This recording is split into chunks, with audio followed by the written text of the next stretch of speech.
नमस्कार दोस्तों, BR07 news channel में आप सभी का बहुत बहुत स्वागत है। तो दोस्तों, आज से एयरपोर्ट को लेकर एक बड़ी खबर आ रही है कि आज दरभंगा एयरपोर्ट के लिए दिन होगा काफी खास, क्योंकि एक बार फिर से जो फ्लाइटें रद्द कर दी गई थी वो वापस से चालू की जाएगी। कोरोना की वजह से यात्री न मिलने पर कुछ फ्लाइटों को अस्थायी रूप से रद्द कर दी गई थी।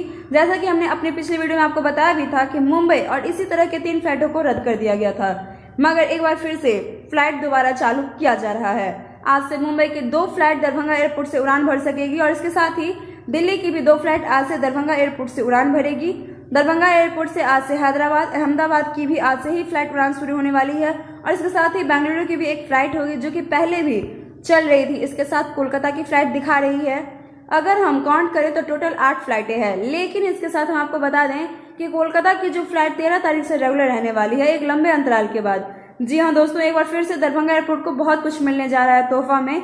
कोरोना के कारण जिस तरह से फ्लाइट बंद कर दी गई थी उसे 10 तारीख से वापस रेगुलर किया जा रहा है और इसके साथ ही 13 तारीख से वापस 16 फ्लाइटें उड़ान भर सकेगी।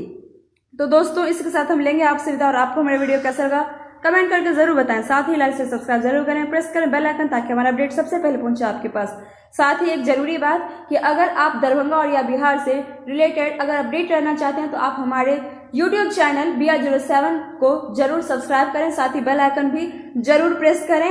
और तब तक के लिए आप घर पे रहें, स्वस्थ रहें, सुरक्षित रहें। शुक्रिया दोस्तों।